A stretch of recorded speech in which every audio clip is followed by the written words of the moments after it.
What do you love about being outside and active? I'm sure I've spent more time outdoors than in. That just feels like home. Enjoy what you can do, because you never know what is around the corner. Just being outdoors in the fresh air, it just clears my mind. Fully immersed in nature is what brings me the most joy. Welcome back to the Outside and Active podcast, where this week my guest is Isaac Kenyon.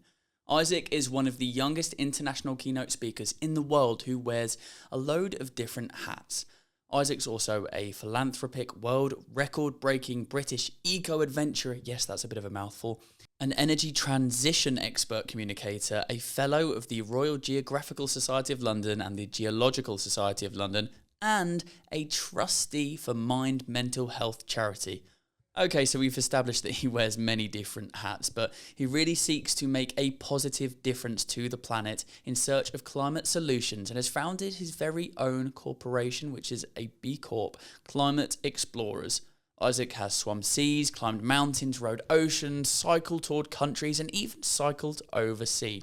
With an out-of-the-box mindset, Isaac can host events and deliver in different scenarios and roles, and is very flexible and adaptable with what he talks about and where he goes. But the main thing that we're going to be chatting about on this podcast is a recent challenge that he has undertaken, and that is where he did something incredible. He completed an Ironman wearing a 15-kilogram weighted vest. Now, I would tell you more, but we talk all about it in this episode of the Outside and Active podcast. And he's done a load of different challenges, but this is the most recent one, and it's intriguing to know about how he trained for it, his experience during it, and actually what he was doing it for. So listen in further to this episode to hear all of that. This episode is sponsored by the Ellie Suter Foundation. I'll talk a little bit more about them later in the episode, but until then, let's get straight into the conversation with Isaac Kenyon.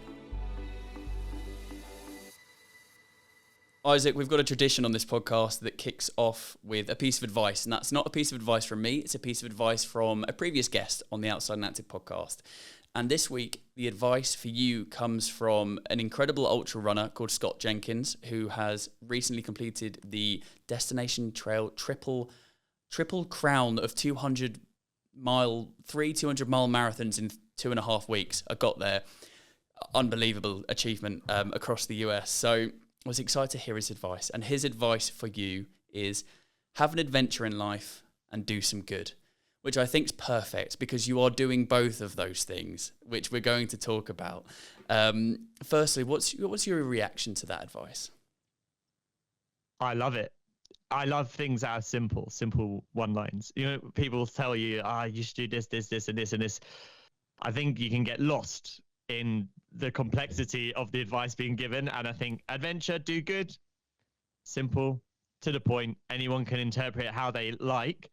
I mean, I hope that doing good is not burning stuff down outdoors, but in your view, but I think we all understand what that means and can take that advice on. It's really great. Yeah, great piece of advice. Well, actually, doing some good, I think, even more perfectly relates to what you do, because he does a lot of charity work, and the adventures that he goes on and the challenges that he does, he's also raising money, which is also something that you do. And I think that's what he was meaning from that. But obviously for people to take it into their own lives as well. Talking of simple questions and themes, the next question that I ask to everyone is also very simple and purposely vague. So what do you love about being outside and active? Well, the fact that it saved my life in the past. I credit my mental health recovery, a long story there, to nature and being outdoors and active. Apart from that, I would say, what it is to me is everything. Without it, we're intrinsically linked with the earth. Our well-being and who we are as people. We are nature. So that is my answer to that question. I like that. I like the way that you said intrinsically linked to the earth. Elaborate on that a little bit more. Yeah, so I feel like many people who might be in the outdoors this week, you might go for a nice relaxing walk through the woods or by a lake or in the sea or something like this. And you may feel more relaxed. Like it may actually, calm you down. And that is, nature whispering to us. And that is it, feeding us really good well-being. And I feel that we are linked with nature. So if nature is doing well, we're going to do well. So if nature is prosperous, there's lots of resources, there's plentiful for everyone, then we will do well.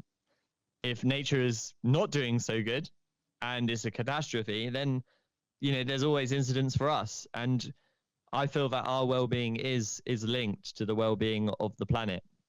And that's why I advocate for sustainability leadership, as well as getting involved in encouraging people to reconnect with nature so they can kind of see that link, which is kind of been disappearing at an alarming rate as we disconnect from nature year on year with more and more technology. I think that link is being lost. And I think we've got to reconnect. We've got to see it as we are part of it. We are part, it's not nature and us, it's us.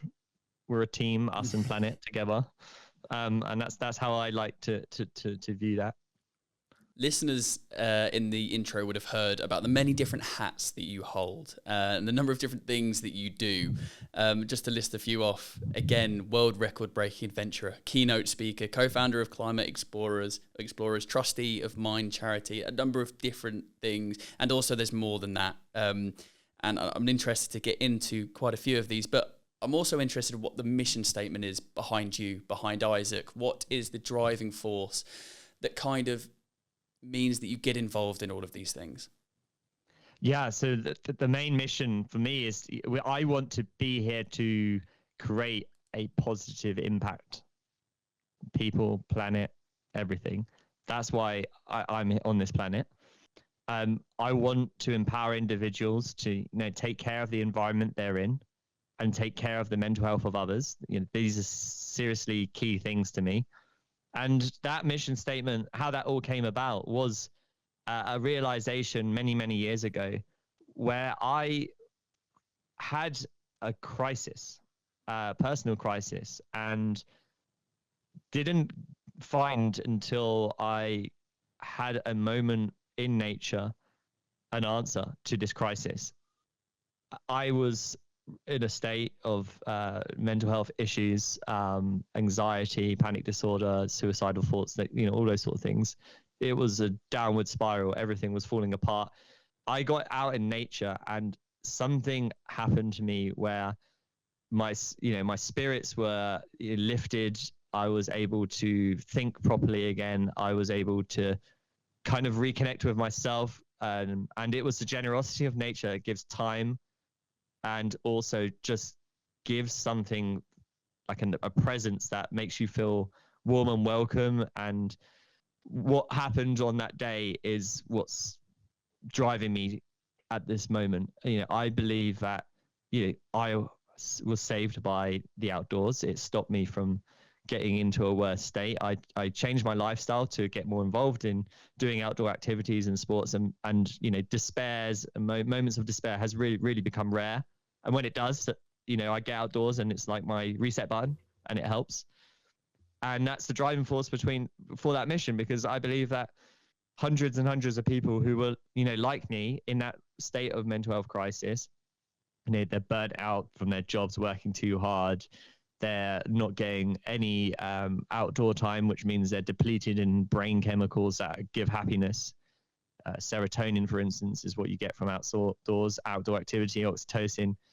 All of these good things that we can get naturally, we're not getting as a society as much as we should have. And I think there's hundreds and hundreds of people who can resonate with that. Day in, day out. Sometimes they wake up, they drive to work, they get to work, they're on a screen all day, they drive back and they haven't really seen the day. They don't know what the day was like out there. It's quite depressing, really. 100%. And I try to encourage people to reconnect with nature in your own little way. If you can get to work, maybe by cycling through a park, if you can get outdoors on the weekends, if you can't do it in the week, and just connect with what gives us life. And that is really important for the mind. A lot of people will be given, prescriptions or a drug for poor mental health, or I'm really stressed, and they might say, oh, maybe you need to take this or take that, and here's this and here's that. And there's all these things that, start to mask the problem. And I think that sometimes it's the lifestyle that is the issue. And we are human. We are creatures. We, outdoor and active. I love this podcast. Like, it talks about, getting outdoors and active. That was what we did as humans for pretty much most of our days. To stop that suddenly is like a change in human nature, which is really radical and quite dangerous. And we can really learn from, our history and how we used to live to how we can live today in a more healthy and, prosperous way. We're in this sort of comfort. We're always looking for comfort. Like, how can we make things easier and, easier for ourselves? So we spend more and more time indoors and creating more and more inventions. We don't need to hunt or gather food as we used to. We don't have to do. But now we've made it so comfortable that we've actually created another issue, which is another crisis, a physical and mental health crisis, because we're not physically or mentally getting outside doing what we're supposed to be doing as humans or as mammals.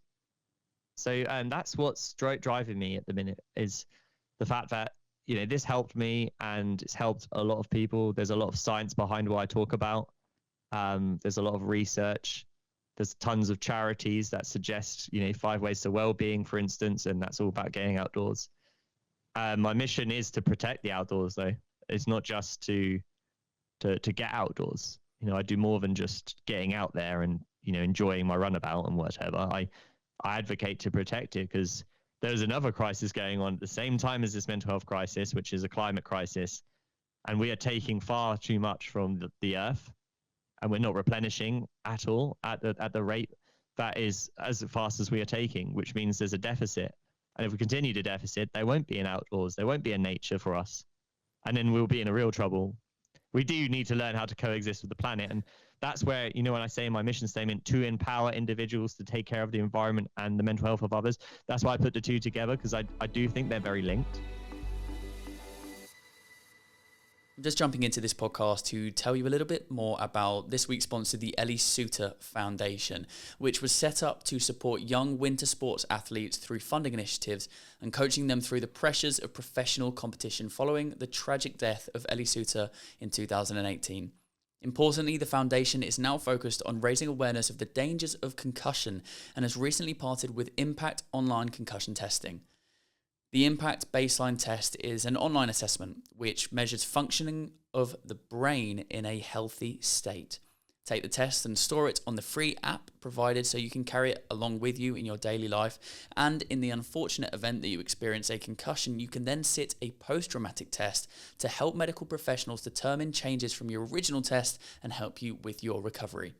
You can find out more information and purchase your online test at the elliesuter.foundation. And you can find the link to that in the podcast description and also the article on the Outside and Active website related to this podcast. Back to the conversation with Isaac. Interesting. I mean, there's so much to pick up on what you just said. And I want to circle back round to talking about the work that you do in terms of promoting the protection of the environment and the world that we live in. But just picking up on what's almost seemed to be quite an overnight cathartic moment that you have had connecting with nature. Firstly, kind of what time period are we in here in terms of how old were you? Because I think it was during university, but also that, because you were going through and experiencing some quite serious mental well-being issues, mental health issues. And the way you talk about it there seems quite like I said, cathartic overnight experience. But what was the actual time frame on that? And how did you look to kind of those building blocks to recover? I know you never really fully recover, and like you mentioned, there are difficult times, but to try and pull yourself away from where you were at that moment. Yeah, I mean, going back to the university days, Dom and I both went to the same university in Holloway. Dom will know of the forest that interlinks part of our campus. Yeah, I used to walk a lot in that forest, and that was a weird realization. When I used to walk, I used to enjoy that walk. I would purposely go out of my way to do that walk, to go further into that woodland, even if I didn't have to, because something inside was saying, I really enjoy that walk. And it only took upon reflection that, oh, actually, I'm enjoying this walk because I can actually think straight here. I've not got all of these overwhelming inputs. There's not advertisements. There's not loads of people. I mean, that walk was quite quiet. If you remember, there wasn't always hundreds of people walking up, so that you had a bit more free time to yourself. And I could actually start thinking about what mattered to me. And it was that penny drop moment where I started to realize on that walk, there was something good happening. And then I had a really bad crisis state, which was, a couple months after sort of seeing this sort of relationship happening, where I was kind of seeking out that little woodland on my walks around campus. And a friend said to me, why don't you, I was going really, really into a spiral. He said, go for a walk, go as far as you can, just keep walking till your mind's clear.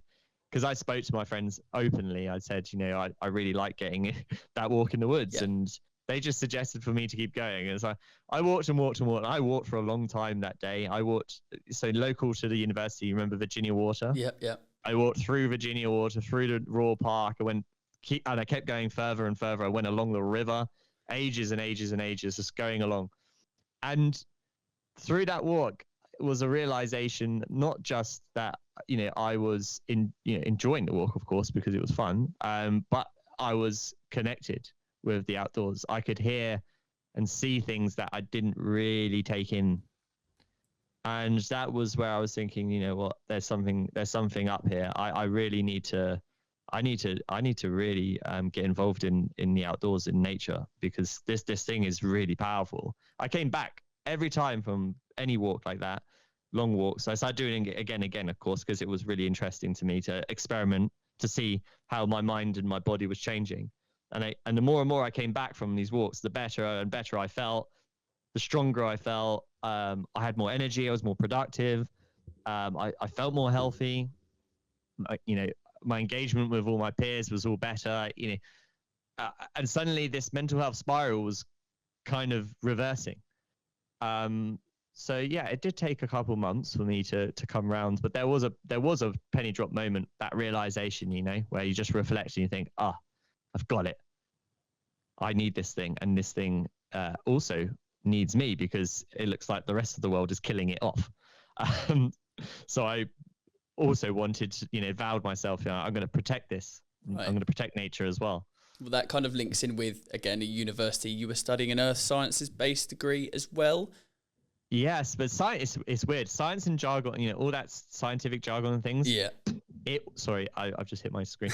It wasn't very, I guess, inducive to that relationship. Okay. I was learning a lot about the earth, and I have to admit, during the course, the earth science course, there is philosophy. There's discussions about the intrinsicness of nature, and but there wasn't much about humans and nature, and us and nature in that course. But it begs to wonder. I was doing an earth science course, and I was struggling with this. Imagine all the other courses, like maths has nothing to do with nature or animals. So I only learned through doing and getting out there. Really, that realization only came out of the action, taking those first steps was kind of where I got that. Yeah. So then you start to connect with nature, and that eventually leads on to understanding that we need to protect nature. And this links back to what you were just talking about a few minutes ago about, not only do I want to encourage people to connect with nature, but I want to encourage people to protect nature. I mean, what is the impact that we are seeing, and how can we as individuals do our own, do our role to work together? Yeah. So I always talk about sustainability leadership as an empowerment that, anyone can hold the sustainability leadership torch. If they're willing to embrace that light, it's not difficult. Yes, the complex problem of climate change is vast, huge. It's like a behemoth. It's colossal. It's massive. For one person to comprehend solving that problem is just it's just going to give you eco anxiety, psychological, emotional distress to environmental concerns and the potential consequences. You're going to be like sitting there, overwhelmed. Yeah, and I think actually, there's billions and billions of people on this planet. And each one of them are very special. Everyone's got a very, very, very interesting thread of themselves, an expertise, perhaps, something they're very good at. I always encourage people to take leadership based on your domain. So instead of thinking of, oh my God, the fossil fuel industry is so awful, and you've got no energy industry experience or anything like that, you can't really do anything about that. But what can you do within your industry? You might be thinking, oh, I'm in agriculture or something. So what, for working in your area, you can make more of an actionable change. And I see individual changes as tributaries that meet a flowing river. So I feel that, we can do our collective action within our expertise domain. So make our areas more sustainable, make our areas more environmentally less damaging or something like this. We can work on what we know. And together, each one of us doing that action is a tributary connecting to this great river of like sustainable change that's going to just flow into the sea. It's going to be a big tide. And I believe that, through sustainability leadership, each one of us taking our own actions, we can truly turn the tide on it. But we got to think of it differently. Think of it not like we have to solve everything at once. No, from an individual level, I think we need to focus on our own areas. And those who are got maybe sort of the bigger problems, for instance, trying to discover what the battery is and how we can actually, harness the battery, we need to encourage them, but don't beat yourself down if you can't answer it. Eventually, I do believe AI might come into its own for that question, but there is a lot of things that we can do on an individual level, and that can be lifestyle changes as well. Where do you get your clothes from? I got a new watch because my last watch broke in the water, but this watch this time, I got it ocean recycled plastic from Tria. So, thinking about what you consume, can you get more sustainable products that are recyclable? Can you get secondhand? Where do you get your food from? Can you get it locally, where it doesn't have to be flown in from the other side of the world? And in a supermarket, can you get it from local groceries? Where do you, transport? How do you transport yourself?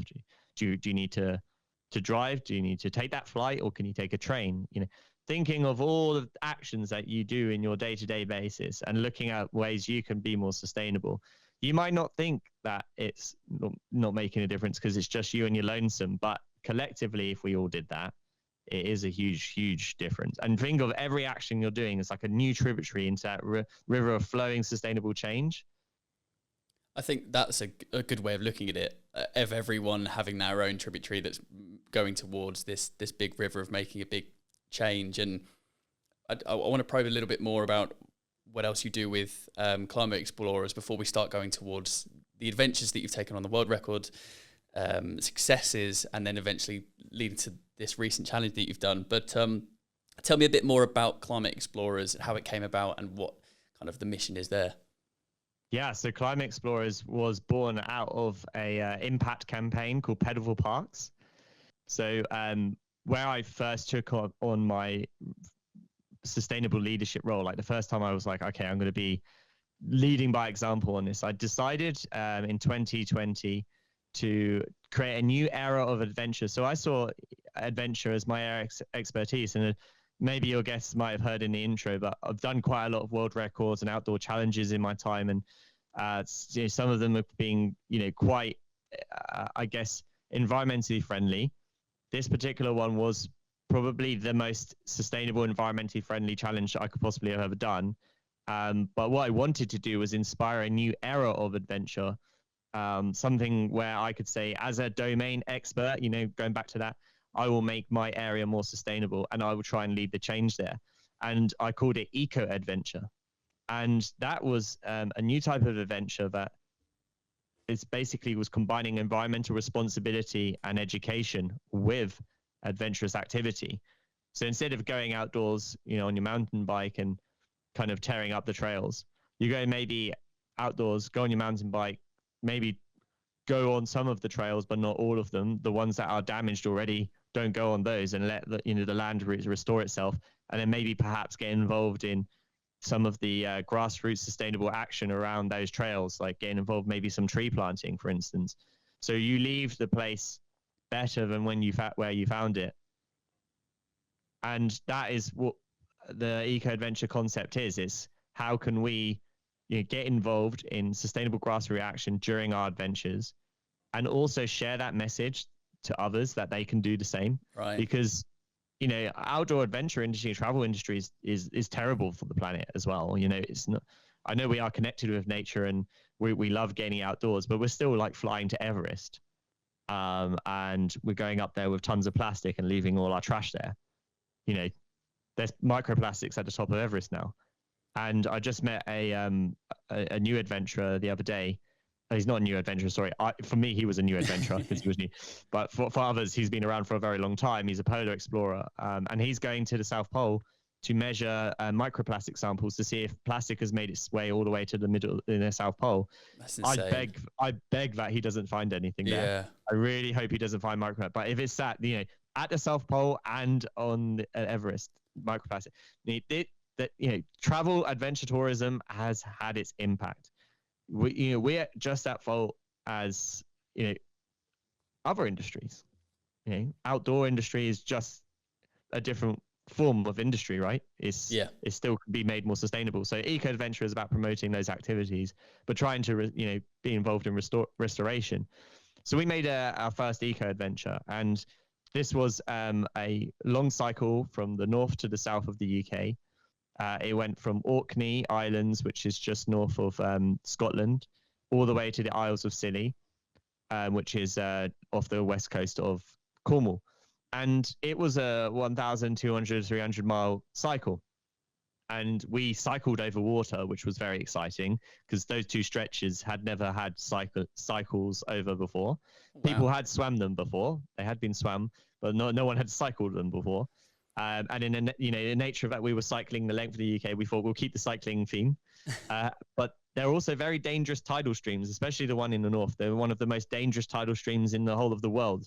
You could be in the middle of that tidal stream, and it could throw you across in a couple of seconds, 20, 30 meters. So at times it can be very dangerous. But we managed to coordinate our timings really effectively, so that we got the neap tide, and the state of the water was as flat or as low tide as possible, and we managed to get across. But the nature of the expedition, the big meaning of it was to go to these grassroots sustainability projects across the UK, conservation projects, or new ways of doing urban farming, or other things such as renewable energy projects, and a lot more where we explored, and actually create a film that documented what these projects are and what they're doing, and travel using a bike, which is incredibly sustainable, to go across the UK and film all these projects and explore them, so that we could create this culmination, this film, and then that film we could use as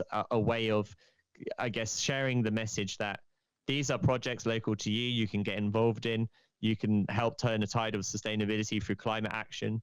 There are things that you can get involved in. And the reason why we wanted to do that is because there is a growing frustration of a lot of people saying, right, we've got a climate crisis, but what can I do? Well, one of the things you can do is support things locally to you, community, and getting involved in the environmental movement where you are. So eco adventures promote that sort of local environmental action. And after we made this film, it went across the world, won loads of awards at film festivals. It was shown at the United Nations COP26 conference in Glasgow. We got to stand in front of world leaders showing, this is action. This is what action looks like. Wow. And that sustainable leaders in COP, there's a lot of chat about policies. Ours was all about, well, this is what's going on the ground, right? We're taking action, and they were very inspired by it themselves. And after we did all of that, there was this whole, revelation. It was the end. The project ended, the eco adventure had finished. That feeling? I don't know anyone listening to this podcast, but when your adventure feels, there's this bit like, oh, that's sad. It's over. 100%. It's like post marathon or post event dip. Yeah. But the realization that, sustainability, it never ends until we can learn to coexist with the planet. Although we made this fleeting act of heroism, we made this eco adventure, and it was loved by a lot of people. It made very little difference to the change of direction that we need as a planet. We need more than just this one eco adventure. We need to do more. We need a cultural shift, a behavior change. We need to transform the mindsets of people so that everyone is thinking of sustainability leadership within themselves and what they do. So there we go. We're now at Climate Explorers CIC, where we decided, let's set up a community interest company with its sole purpose to enable eco-adventures for all. So we want to be a driving change where we connect people with the outdoors through adventures, which are really fun. Also great team building activities for businesses. Yeah. But also get involved with actual hands-on climate action, sustainable environmental projects, as well as educate them in sustainability and leadership. There's experts who can educate people on how they can be more sustainable and what they can do in their own lives. So people go on these eco adventures with us, and Climate Explorers basically facilitates that bridge between understanding and action that seems to be missing with most of the population at the moment. So we're really excited to be able to do eco adventures a lot more, but for everyone else, not just for us. So we're looking to, really change that tide and make more tributaries, like be part of that system of creating new changes for people's lifestyle. And we successfully became a B Corporation, which I'm not sure if everybody knows on the podcast, but it basically means that we adhere to the highest standards of social and environmental responsibility. It's a strong recognition for the work that we do. And as a community interest company, a lot of our income goes into supporting these local projects that we are taking people to as part of the eco adventures. So it's a very powerful social movement that we are building at the moment, and it's growing and growing and growing. We're getting a lot of interest. So that's what Climate Explorers is. Well, an incredible initiative that is taking off and making a big impact. And the challenge that you spoke about a few minutes ago as well, of the long cycle from one part of, from the country of the UK to the other, is an example of one of the challenges that you've undertaken. I mean, just to give people listening some more context around some other world record attempts and successful attempts and other challenges, what are some of the ones that you've done in recent times? Yeah, so in recent years, so last year, I set a challenge. A lot of my challenges have been team challenges where I've worked with other people, participated one or two adventures together. This challenge last year, as an experiment to see the power of nature, I was talking to you about how powerful it was for my mental health perspective. I wanted to experiment and see if I could use nature as inspiration to get me to the other side of this huge challenge. I'd never run further than a marathon at this point. But I set my goal on running, maybe I think it was like 5 to 6 marathons in a row. It was 230-kilometer run, and I'd never run any marathon, obviously off road. And basically, I chose to go from north to south of Wales, not the whole route, from the highest peak, Snowdon, to the highest peak in South Wales, Pen y Fan, as well as the highest peak in southern Snowdonia, Cader Idris. So this is called the Welsh Three Peaks Challenge, and a lot of people, what they do is they rock up, they drive, they climb up one, they go in their car, they drive to the next one. I wanted to run all of it, and it was not done before. No one had run this route, and I wanted to run because one, I have been fascinated with Wales as a country. I lived there for a year, and I hadn't really explored the middle of Wales before. I had gone up to Snowdonia and was really, interested to see what it's like in the middle. So I thought, it would be really interesting to see the change from north to south, but on a very slow migratory level. So that run was like slow travel for me to explore, what Wales had to offer. So that was really exciting. It was a route that's never been done before. So that was a challenge. You're like, come on, Isaac, you can do this sort of thing. And the other part of it was I was on my own. And that really was difficult. And I didn't expect it to be as difficult as it was, but it was hugely difficult to mentally keep myself active for that whole time. Usually you say, I'm suffering or I'm dealing with some problem. Can we talk it out? Who did I have to talk to? The bird here and there, or the river, or the swaying trees. The hallucination that's in front of you. The hallucination that was in front of me. It was an interesting experiment, and it did make me realize how important, not just nature, but people are as well. But pleasantly, I was surprised by the power of mindfulness. There was a film crew who filmed me, but when I say they weren't very near me. They were following me, but hardly ever saw them. Fly on the wall style. Yeah, fly on the wall. And they said to me that whenever they spoke to me during that challenge, they were convinced that my curiosity with being out there in the outdoors was what was driving me to continue. Like, despite I'd never run further than a marathon, I was just obsessed with finding out more about the outdoors and seeing what was around the corner, because I was just in love with the settings I was in. It was stunning. And every corner I took, it just got better and better. It was an interesting experiment. So that was last year. And then this year, where we spoke, to just go onto this podcast, was a 15 kilogram weighted vest Ironman challenge. So no one had done that. Well, I don't expect anyone to have tried that. But it was a 15 kilogram weighted vest Ironman, and it took well over 20 hours to complete. And the reason behind that one, again, was, you're probably noticing a thread: purposeful adventures. So this one was a weighted vest, and it was to symbolize the weight that we all carry when we're not talking about our mental health. So that weight compounds, it gets heavier, and it gets more and more difficult to deal with unless we open up or actually take action in supporting our own mental health. And that weight vest was compounding. I can tell you that the weight got heavier as our Ironman challenge went on. Yeah, I was going to say, what were some of the challenges obviously other than quite literally having an extra 15 kilograms of weight on you? But I also read that it maybe had an effect on your breathing as well as maybe some balance. And I can imagine in the swimming section, that does have an impact, especially. Oh yeah, the swimming section was, that was the scariest part. It was so scary. I had a panic attack in the beginning. Wow. So I dived in, and it was funny. I dived in. So the plan was not to dive, but the film crew thought it was cooler. So dive in, just go. But I might sink. Just dive in. Do you know what it felt like in those pirate movies? Like Walk the Plank, where you've got bricks on. We hadn't planned for this. Yeah, it was very much like that. So I dived in.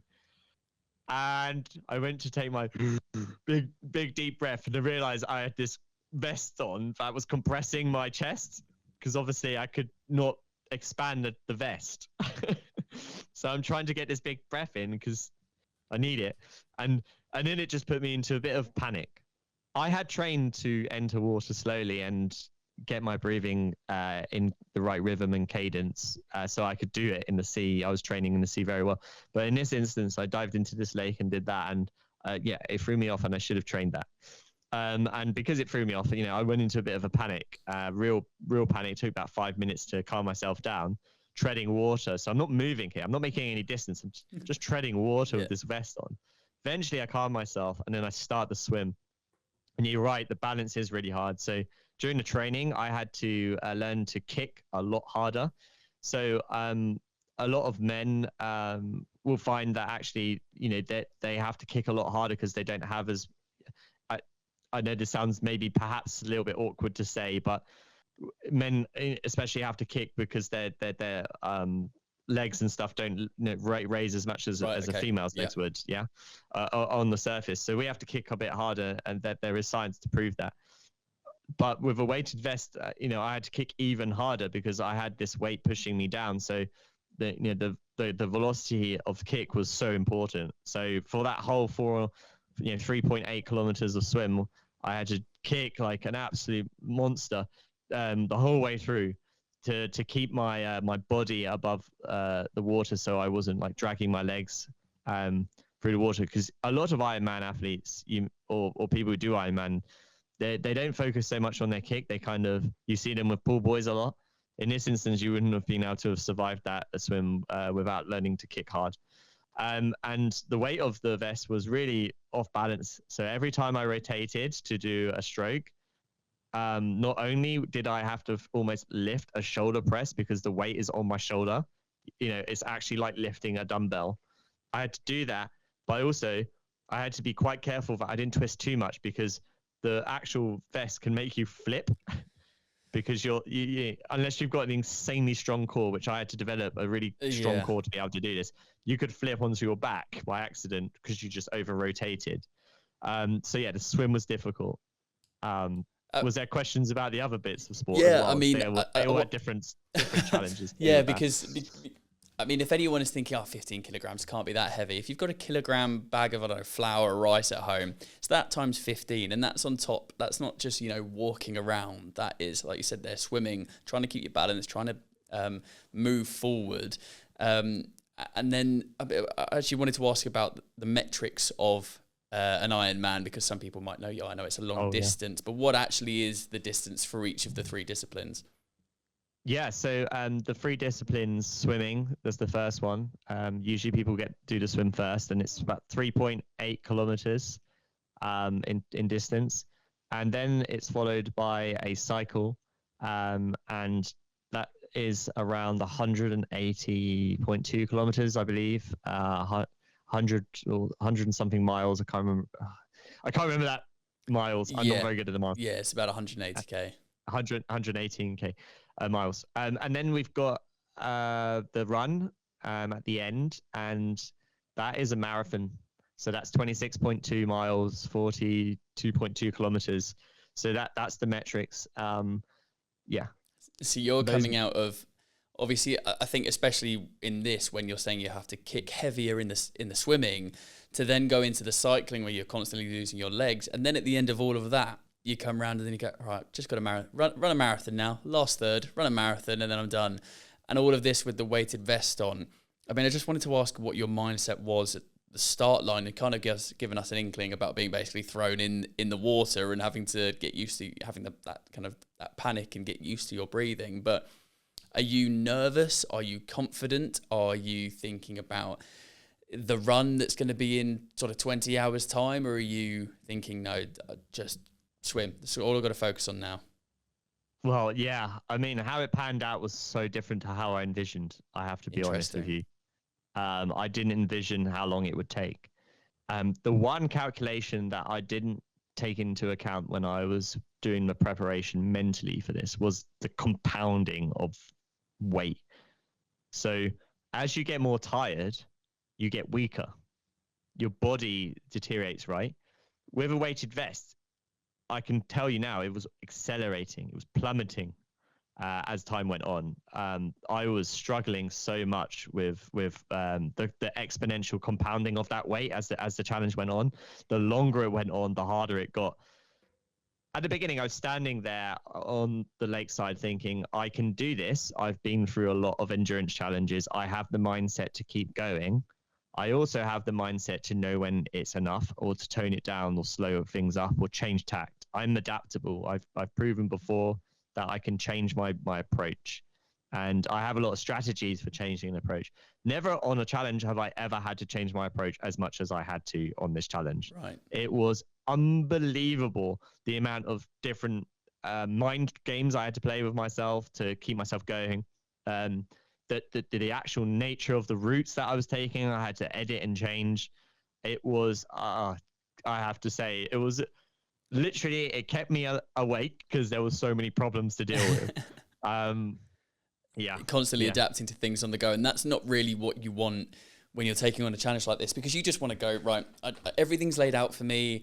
I've got my nutrition focused. I've got everything sorted. I just need to do it. Whereas when things actually aren't going that way, and you have to, not only you're having to keep moving forward, but you're having to think about these things and the amendments you have to make to the challenge. I mean, were there ever times where you just wanted to stop, where you just thought, this is not going to be, like, this is not it? And then what were the motivations and the points where you had the conversations you had to have with yourself that pulled you through? Oh, I'll tell you, there was a lot of moments of I wanted to stop. And it was like, I first envisioned it to take me 18 hours. It took 28 hours, right? So, wow. I wasn't ready for that. Mentally, I thought 20 hours at tops, not 28. I didn't expect myself to go right through the night and things like this. So the moments where I was in so much pain, it was mainly because I had perhaps like some joint problem, maybe something like this. So on the bike, there was occasionally I had a bit of a knee niggle. And I thought, wow, knee niggle. I've got a marathon with this vest. So what I would do is I'd stop, work the muscles and whatever, and make sure everything's okay. But in my mind, what was going through, I was just like, do you know what? I'm not doing this just for me here. Like, this is a mental health message. If I give up, those people who are carrying that weight and they give up, they die. They die. They kill themselves. That's brutal. And I'm sorry to say that on the podcast. No, absolutely, it's true. That was what was motivating me. I was like, well, if I'm going to give up, I'm sending them a message: give up. So I was very much get back on my bike. And the only time I would really have stopped if I had a severe injury, that would have stopped me.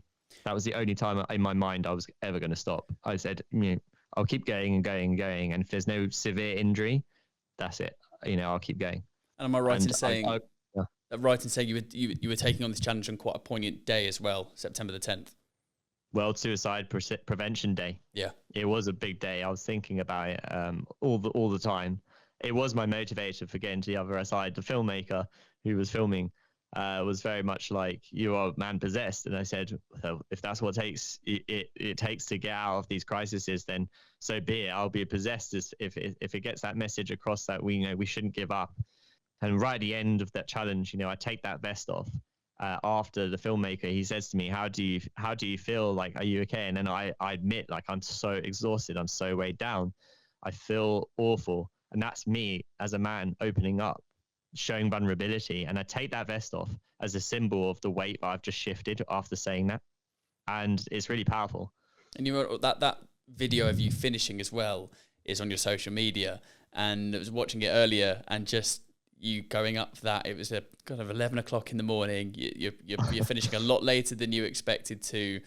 You're going up this kind of what looked quite a misty, wet incline up to where your finish line was. And it just looked like a man who had been going through it for the last 28 hours. What was your feeling when you actually finished? Obviously, you've just mentioned there what it was like when you physically took that weighted vest off, but reaching the finish line, and probably maybe the kilometer or so leading up to it when you maybe knew that you were going to finish. It's just that feeling of hope, and no matter how big the challenge can be, you can break it down, you can work out, a solution to it. There's always hope. And that's what I got out of that. I just thought, wow, if I can do that, I'm sure that will help inspire others to open up. And that's the sort of thing I wanted to do in my own little way. Outdoors and adventure and endurance, that's my thing, but I like to do. And it's a thing I'm good at. So I thought, if I can translate a message that gets that across in an inspiring way, then that's what I get out of it. And just the fact of doing the distance, that wasn't too much of the meaning.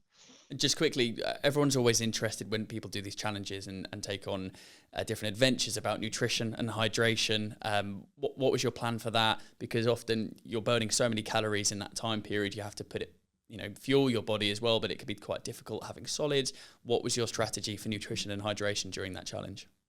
Very personal thing, nutrition and hydration, to everyone. I urge everyone to test and try lots of different things. You might have heard a lot of tips from a lot of these guests that have come on. On my favorite thing is baby food. No way. Really? Yeah. Ella's kitchen is my go-to. She knows what I want. I get loads and loads of baby food because it's nutritional. It has been like blended, and it's really quick and digestible. It's hydrating. It does a lot of things. Yeah, I mean, you can obviously just blend your own food up, right? But I go with Ella's because they're in nice pouches that I can use as I go. But I often make my own stuff as well. Flapjacks and things like that. They're very good. I like to use those. Hydration wise, I am always drinking throughout these events. You end up in a race against sweat. I'm a sweater. I sweat so much, and Same. It was one of the hottest day of the year, this challenge. It was one of the hottest days. I think it was 27, 28 degrees the whole time. Well, during the day that is. And I was drinking a lot of SIS with my my water, trying to get these salts back in. I found that really, really useful. But yeah, baby food or blended food, Baby food. works really works for me. I mean, an incredible challenge, an incredible thing to have gone through, and a message that you're sending as well. But before we just started recording, I was going to ask you about what's next, and you'd already started talking about, well, actually, there was quite a short turnover between the next thing that I had going on. I mean, what can you tell me and tell us about the next thing for you? Oh yeah, well, the next thing itself is actually an indoor challenge. It's not outdoors this time, so it's not on brand. Sorry, everyone. It's, We'll let it's you an off. indoor. Yeah, it's indoor rowing on an ergo or a concept two, and it's a team challenge. I don't know if anyone will see this, but I've got a Movember tash on, Yep. and we're rowing for men's mental health, and it's a over a day of consistent rowing, that signifies sort of the feeling of being trapped in the mind, being trapped on the rower in this room. We're locked in, but what's going to get us through is those open communication between us as three guys. We're going to talk openly about our mental health, how we're feeling, how things are going during the row, and that's going to get us to the other side. And we want to translate that message again. It's a purposeful message about men's mental health. And Movember is our foundation charity that we're supporting on this one. And where can people go to find out more information about you and also this challenge that you've got coming up, and also take a look at more information about the weighted vest challenge you've just completed? Oh yeah, so you can go to my website, isaackenyon.com, and the trailer for the weighted vest challenge, it's called Weighed Down, the film will be called. That's in the process of being made right now. That's been edited. The challenge itself, the indoor rowing challenge, it's happening over the 24th to 25th of November. I'm not sure when this episode will go out, but We'll be out by then, yeah. It'll be out by then. Okay, so if you listen to it and you want to come down and say hello, it's in Robots. It's actually a rowing gym in London, in the city of London. And we'll be rowing there consistently from the 24th, from about 7 a.m. through to sort of mid afternoon of the Saturday. So yeah, that's where you can find more. isaackenyon.com is probably the best, and there's loads of social media channels to follow where you find out more. Yeah, and like I said at the beginning, you wear so many different hats. I do urge people to go and look at your social media and your website to learn more about all of the amazing things that you do, and ways that you may be able to connect with people that are listening to this podcast. Which at the beginning of, I gave you a piece of advice from Scott, who was running those ultra marathons. Now is your opportunity to leave a piece of advice for a guest coming onto the podcast in the near future.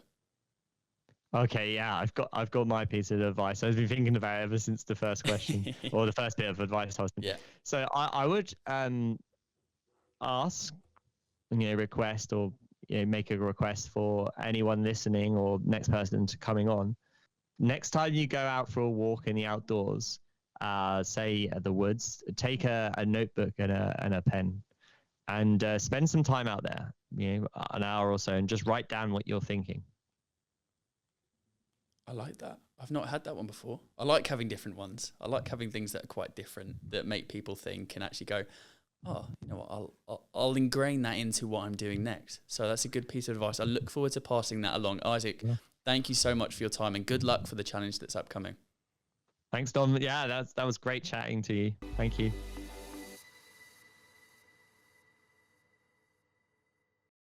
Podcast. Are you going to go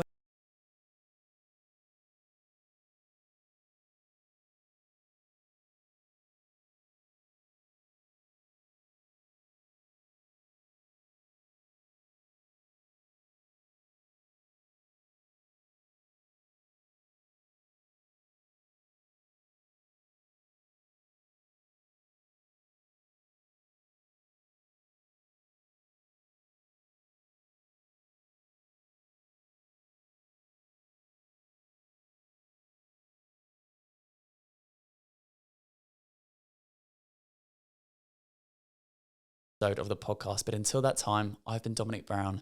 Enjoy the outdoors.